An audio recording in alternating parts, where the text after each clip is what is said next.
Si vos yeux ont trouvé ce message, sachez ceci, vous étiez destiné à le trouver. Ce n'est pas une coïncidence, c'est le moment choisi par Dieu. Le Seigneur ne fait rien par hasard. Car nombreux sont ceux qui sont appelés, mais peu sont élus, Matthieu 22h14. Et vous, l'élu, vous avez été conduit ici pour une raison bien plus importante que vous ne pouvez encore le comprendre.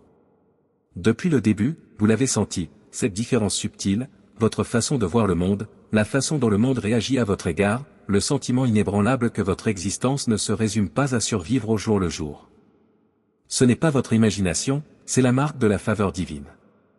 Il y a un manteau sacré sur votre vie, qui vous distingue, non pas au-dessus, mais à part, dans un but que seul le ciel pouvait vous assigner.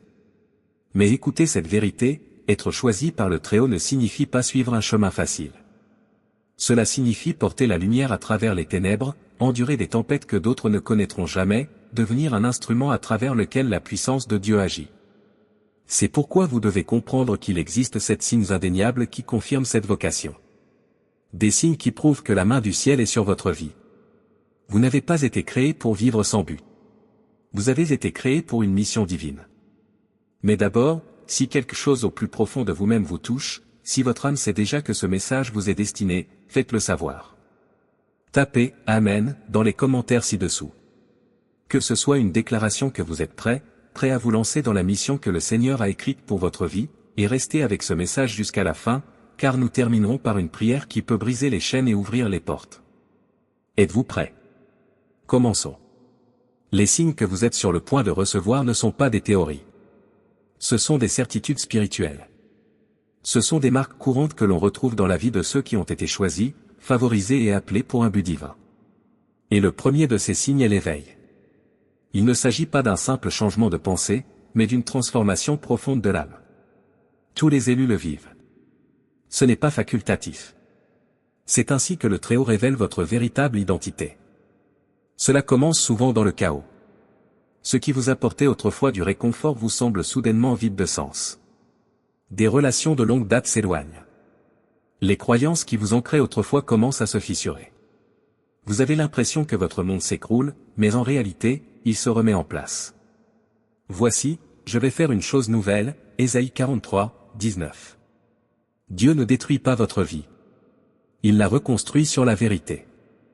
Dans cet éveil, vous pouvez vous sentir complètement seul, isolé, incompris, voire rejeté par vos proches. Mais cette solitude est sacrée. C'est dans le calme, loin de toute distraction, que Dieu s'exprime le plus clairement.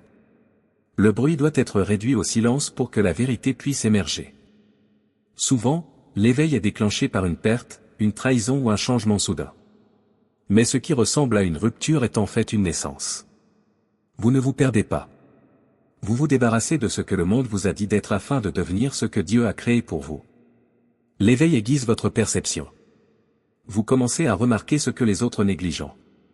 Votre vision devient plus nette, votre esprit plus sensible. Et à cause de cela, les autres peuvent ne pas vous comprendre.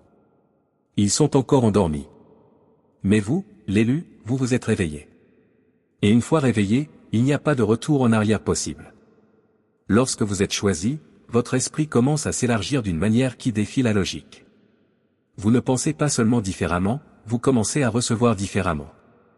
Les révélations divines se présentent sous la forme d'une clarté soudaine, de rêves prophétiques, de visions spirituelles et d'une perspicacité qui ne vient pas de vous. Ce n'est pas de l'imagination. C'est la perspicacité du Très-Haut. Invoque-moi, et je te répondrai, je te révélerai des choses grandes et cachées que tu ne connais pas, Jérémie 33, 3. Cette vision spirituelle s'affine avec le temps. Vous commencez à sentir l'atmosphère, à discerner les motivations et à percevoir des forces spirituelles auxquelles les autres sont aveugles.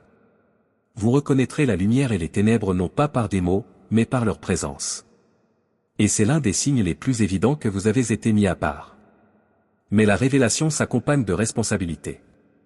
Une fois que la vérité est révélée, vous ne pouvez plus l'ignorer. Vous ne pouvez plus faire semblant. Les distractions du monde, les relations toxiques et les faux attachements commenceront à disparaître, non pas parce que vous les rejetez, mais parce que votre esprit n'est plus en accord avec eux. Oui, vous pouvez vous sentir seul. Vous pouvez vous demander pourquoi vous êtes éloigné des gens, des lieux, voire de certaines parties de votre ancien moi. Mais n'oubliez pas que Dieu ne vous éloigne pas pour vous punir. Il s'éloigne pour vous préparer. Comme Moïse dans le désert ou Paul en Arabie, la séparation est souvent le point de départ de la transformation. Vous serez également mis à l'épreuve. À mesure que votre conscience spirituelle s'éveille, la résistance s'intensifie. L'ennemi ne combat pas ce qui est endormi. Il combat ce qui s'éveille. Il s'agit d'un combat spirituel, et c'est un signe certain que vous êtes sur la voie qui menace les ténèbres.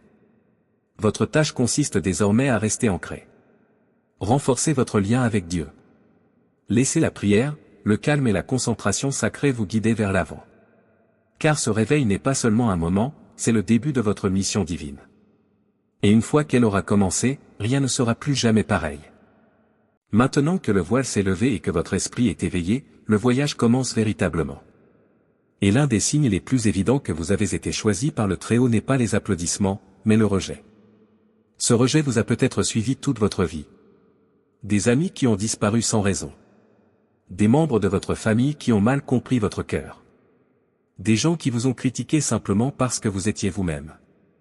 Parfois, cela vous a amené à vous interroger sur votre valeur, à vous demander « Pourquoi suis-je toujours l'étranger ?» Mais la réponse est simple. Vous n'êtes pas de ce monde. Si le monde vous hait, sachez qu'il m'a haï le premier, Jean 15h18. Ceux qui portent en eux l'esprit de vérité ne s'intégreront jamais pleinement aux illusions du monde. Dès votre plus jeune âge, vous vous êtes peut-être senti à part. Comme si, malgré tous vos efforts pour vous intégrer, quelque chose en vous résistait. C'est parce que la lumière qui est en vous ne peut être cachée, et que tout le monde n'est pas prêt à y faire face. Parfois, le rejet ne vient pas de vos ennemis. Il vient de ceux que vous aimez. Ils peuvent vous trouver trop intense, trop spirituel, trop différent. Mais vous devez vous rappeler que leur rejet n'est pas votre perte. C'est une redirection divine. Le rejet élimine ce qui ne peut pas accompagner votre vocation.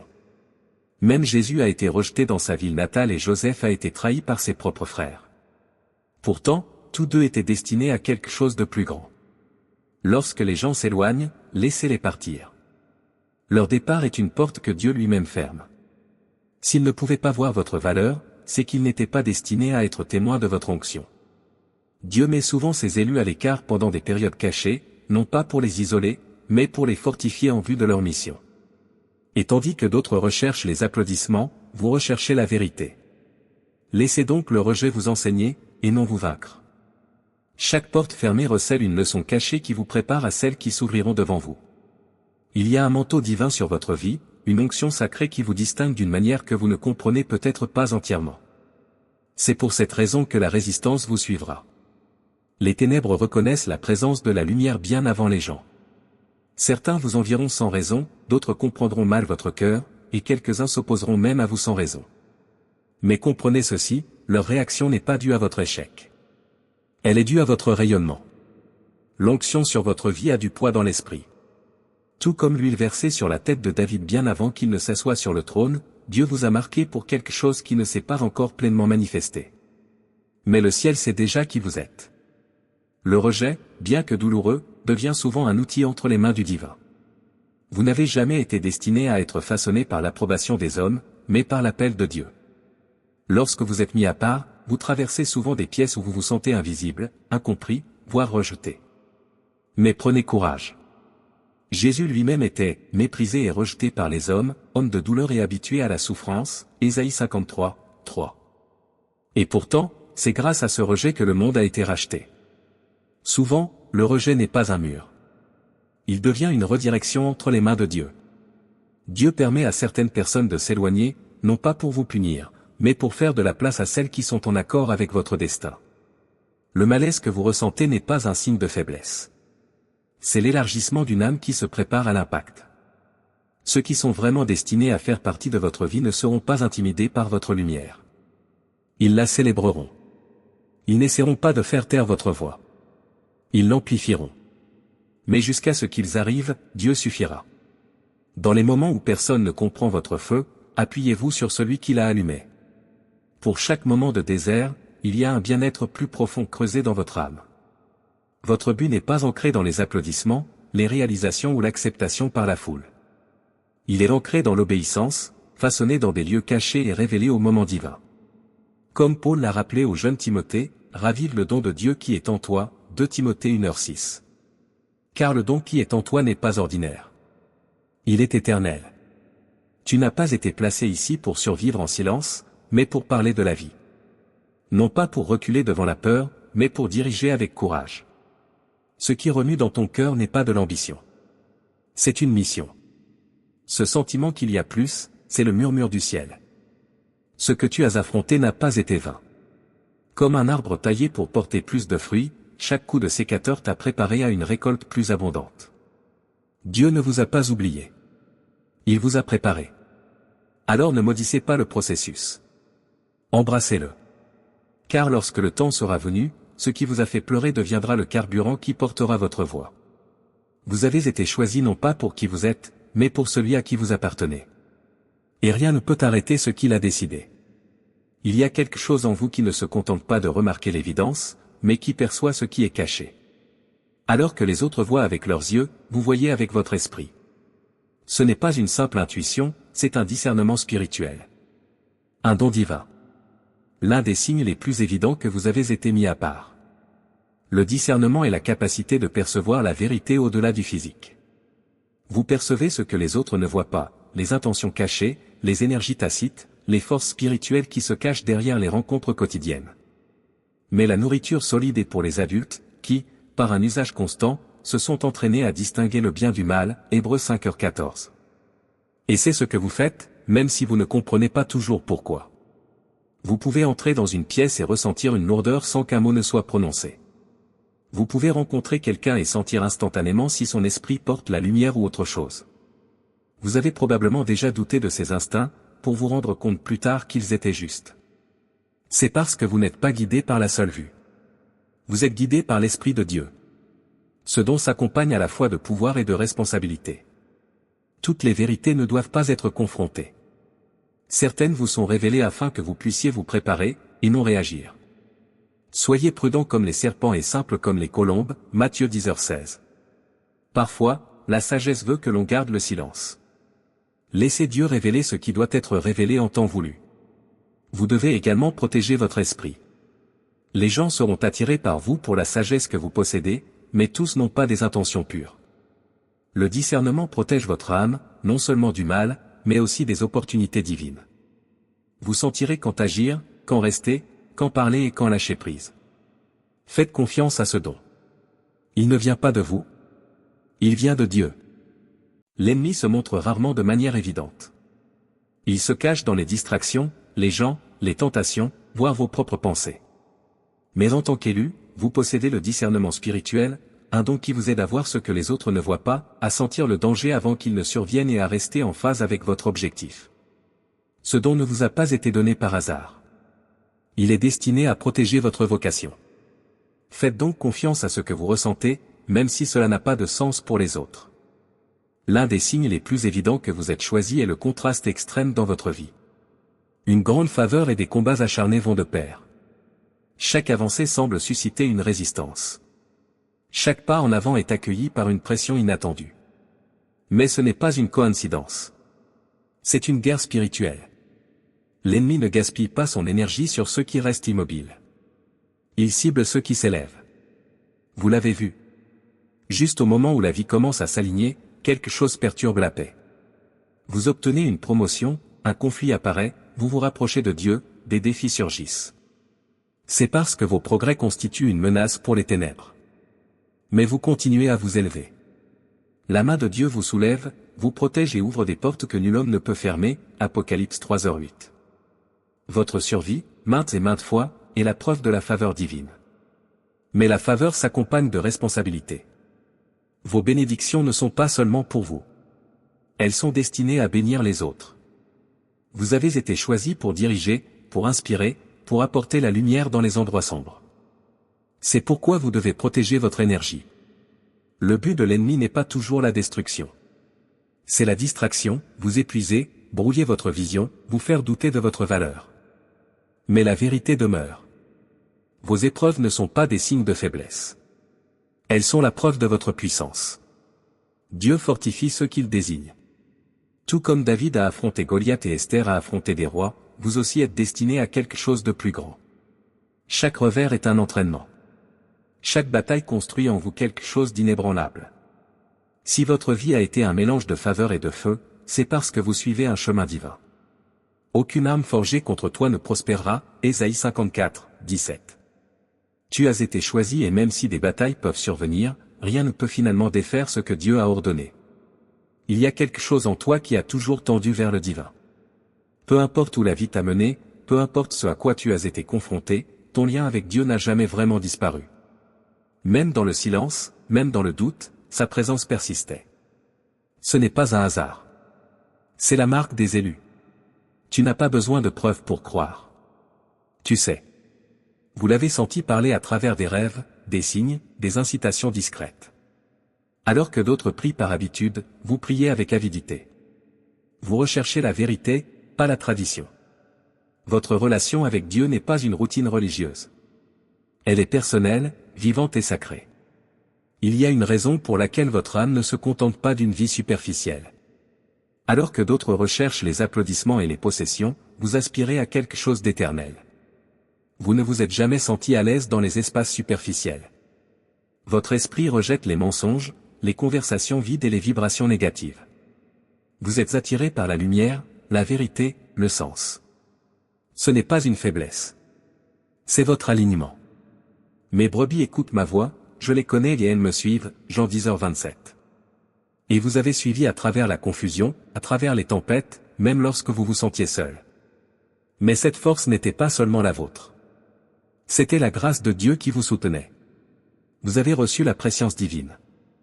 L'Esprit prépare votre cœur à l'avance, vous alignant sur ce que le ciel sait déjà. Sa sagesse vient d'en haut. Mais le défenseur, le Saint-Esprit, vous enseignera toutes choses et vous rappellera tout ce que je vous ai dit, Jean 14h26. Mais ce don s'accompagne d'une responsabilité. Plus vous marchez avec Dieu, plus le monde essaie de vous distraire. Vous devez protéger votre paix. Gardez votre esprit. Restez ancré dans la parole, enraciné dans la vérité.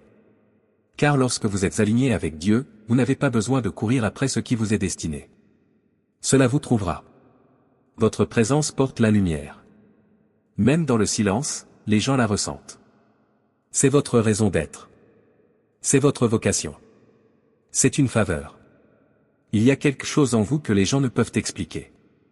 Les étrangers s'ouvrent à vous, vos amis recherchent votre sagesse.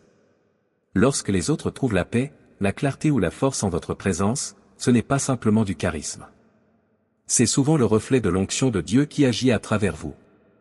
Votre esprit porte la présence de Dieu. Et ceux qui recherchent la lumière peuvent la sentir.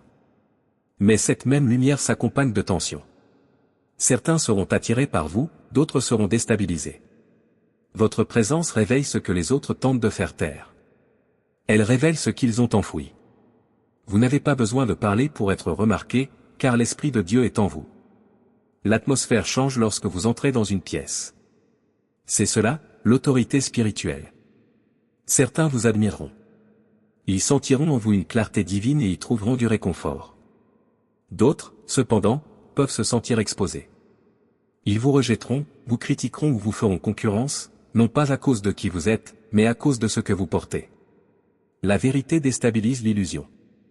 Et lorsque votre esprit entre dans l'espace, la clarté l'accompagne. Vous vous êtes peut-être demandé pourquoi certaines personnes s'opposent à vous sans raison, pourquoi votre paix menace leur chaos. Il s'agit d'un combat spirituel, et cela n'a rien à voir avec l'ego. Il s'agit de la présence du divin qui vous anime. En tant qu'élu, vous devez apprendre à protéger cette présence. Tout le monde ne mérite pas d'avoir accès à votre énergie. Certains sont attirés par la lumière pour la voler, et non pour s'épanouir en elle. Votre onction est sacrée. Elle est destinée à guérir, et non à être diminuée. Le manteau qui recouvre votre vie n'a jamais été destiné à se conformer. Il a été conçu pour transformer les espaces dans lesquels vous entrez. Votre vocation a toujours été claire. Vous avez simplement cessé de lui résister. Vous n'êtes pas trop. Vous n'êtes pas incompris. Vous êtes l'élu. Et cet élu est votre pouvoir. Et maintenant, élu, alors que ce message touche à sa fin, prenez cette vérité et portez-la avec vous. Vous n'avez jamais été appelé à vivre une vie ordinaire. Les signes ont toujours été là, votre isolement, votre éveil, votre discernement, vos combats, votre lien inébranlable avec Dieu et la lumière que vous portez. Ce n'était jamais le fruit du hasard. C'étaient des confirmations sacrées que le ciel a écrit quelque chose d'unique sur ta vie. Mais savoir que tu es l'élu n'est que le début. Maintenant, tu dois vivre en conséquence. Dans le calme du matin, parle à Dieu comme tu le ferais à un ami. Au milieu d'un conflit, fais une pause et demande la sagesse avant de réagir. Que tes journées soient enracinées dans la prière, et non dans la performance. Choisis la vérité plutôt que la popularité, la paix plutôt que le bruit, la profondeur plutôt que la distraction. Soyez intentionnel avec votre énergie. Investissez-la dans ce qui vous élève, pas dans ce qui vous épuise. Entourez-vous de personnes qui nourrissent votre esprit, pas votre ego. Parlez de la vie même lorsqu'il est plus facile de se taire. Marchez dans l'amour même lorsque le rejet persiste. Que votre présence soit un ministère. Que votre constance soit un témoignage. Et lorsque le doute s'insinue, comme cela arrivera sûrement, souvenez-vous de ce que le Très-Haut a déjà dit à votre sujet. Ce n'est pas vous qui m'avez choisi, mais c'est moi qui vous ai choisi et vous ai établi afin que vous alliez et portiez du fruit, un fruit qui demeure, Jean 15h16. Vous n'avez jamais été destiné à rechercher un but. Il est déjà en vous. Il vous suffit de répondre à l'appel.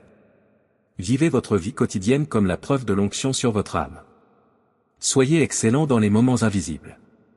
Soyez fidèle dans les petites choses. Soyez audacieux dans le calme et humble sous les projecteurs. Et surtout, restez aligné. Car lorsque vous marchez au rythme de celui qui vous a appelé, tout ce dont vous avez besoin, chaque porte, chaque ressource, chaque réponse vous trouvera exactement là où vous êtes. Vous êtes choisi. Vous êtes envoyé. Et le monde n'a pas encore vu toute l'étendue de ce que Dieu fera à travers vous. Avant de terminer, prenons un moment pour nous connecter profondément à celui qui vous a appelé. Cette prière est plus que des mots. C'est un alignement sacré avec votre but. Où que vous soyez, apaisez votre esprit, ouvrez votre cœur et recevez ceci comme une protection divine sur votre chemin. Prions. Père céleste, Dieu tout-puissant, auteur de toute vérité et appelant des élus, nous venons devant toi avec révérence et soumission. Nous te remercions pour ce moment divin, cette rencontre sacrée où les cœurs sont émus et les âmes éveillées. Seigneur, tu as dit dans ta parole, avant que je t'ai formé dans le ventre de ta mère, je te connaissais, et avant que tu sois né, je t'avais mis à part, Jérémie 1h5. Aujourd'hui, nous adhérons avec assurance à cette vérité. Père, nous te remercions de nous avoir choisis, non pas à cause de notre force, mais à cause de ta grâce. Non pas parce que nous en sommes dignes, mais parce que tu es miséricordieux. Merci de nous avoir marqués d'un but. De nous avoir appelés à un niveau supérieur, de nous avoir mis à part. Même lorsque nous ne comprenions pas, même lorsque nous doutions, lorsque nous errions, lorsque nous nous sentions rejetés, tu continuais à écrire notre histoire. Tu ne nous as jamais abandonnés. Tu n'as jamais cessé de nous parler. Dieu, nous reconnaissons que le chemin des élus n'est pas facile. Nous menons des combats que les autres ne peuvent pas voir. Nous portons des fardeaux que peu de gens peuvent comprendre. Mais nous déclarons aujourd'hui que nous ne sommes pas des victimes. Nous sommes des vases. Nous ne sommes pas brisés. Nous sommes en train d'être construits. Seigneur, fortifie-nous dans le feu. Affine-nous à travers les épreuves. Utilise chaque tempête, chaque retard, chaque porte fermée pour nous façonner en vue de la mission que tu as placée sur nos vies. Père, réveille tous les dons qui sommeillent en nous. Aiguise notre discernement. Ne nous laisse pas être influencés par les distractions de ce monde, mais garde nos yeux fixés sur toi. Apprends-nous à entendre clairement ta voix au-dessus du bruit, à marcher dans l'obéissance même lorsque le chemin est inconnu, et à nous reposer dans la certitude que ton plan est plus grand que notre compréhension. Nous prions pour la clarté, Dieu. Que chaque mensonge que l'ennemi a semé soit déraciné. Remplace-le par ta vérité. Rappelle-nous qui nous sommes, non pas selon le monde, mais selon le ciel. Lorsque le doute s'installe, rappelle-nous que nous sommes plus que vainqueurs par celui qui nous a aimés, Romains 8h37. Lorsque nous nous sentons invisibles, rappelle-nous que tes yeux sont sur les justes et tes oreilles attentives à leurs cris, Psaume 34, 15. Seigneur, protège notre énergie. Garde notre esprit. Tous ceux qui s'approchent de nous n'ont pas des intentions pures, mais tu vois ce que nous ne pouvons pas voir. Apprends-nous à marcher avec sagesse, à aimer profondément et à protéger ce qui est saint. Ne nous laisse pas gaspiller notre lumière en essayant d'expliquer notre valeur à ceux qui ne font pas partie de notre cheminement. Aide-nous à être doux mais audacieux, humbles mais intrépides, mis à part mais pas seuls, car avec toi, nous ne sommes jamais seuls. Dieu, nous prions pour une endurance surnaturelle. Lorsque la bataille semble longue, lorsque les portes semblent fermées, lorsque le monde nous rejette, rappelle-nous que seule ton approbation compte. Donne-nous la force de continuer à nous montrer, à briller, à croire même lorsque c'est difficile. Que nos vies reflètent ta gloire en toute saison, que ce soit dans l'abondance ou dans la douleur. Nous demandons l'alignement divin. Que tout ce qui ne vient pas de toi disparaisse et que tout ce qui est pour nous s'élève en temps voulu. Ne nous laisse pas courir après ce qui n'est pas destiné à nous. Au contraire, fais de nous des aimants pour les opportunités divines, les relations divines, le timing divin. Nous ne voulons pas de succès sans but, de bénédiction sans sagesse, ou de plateforme sans présence. Nous te voulons, toi. Toi seul. Père, élève les élus. Laisse cette génération marcher dans la puissance, dans la vérité et dans l'amour. Que nos voix portent ta parole. Que notre présence apporte la paix. Que notre but secoue l'atmosphère. Que notre obéissance ramène les autres vers toi. Et que tout ce que nous faisons soit pour ta gloire. Nous te remercions pour l'onction. Nous te remercions pour l'appel. Nous te remercions car aucune arme forgée contre nous ne prospérera, Ésaïe 54, 17. Et que, ce que tu as dit sur nous ne reviendra pas vide, Ésaïe 55, 11. Aujourd'hui, nous disons oui. Oui à l'appel. Oui à la mission. Oui à l'élection. Au nom puissant de Jésus. Amen. Si vous avez prié de tout votre cœur, sachez que le ciel vous a entendu. Vous n'êtes pas ici par hasard. Tout ce que vous portez, tout ce que vous avez enduré, tout cela vous a préparé pour ce moment. C'est le moment de vous élever. Alors, si ce message a touché votre esprit, faites-le savoir dans les commentaires. Tapez « Je le reçois », Amen, ci-dessous comme déclaration de foi. Et n'oubliez pas de vous abonner pour ne manquer aucun autre message venu d'en haut. Le voyage ne fait que commencer. Restez fidèles, restez concentrés et restez élus. Que Dieu vous bénisse.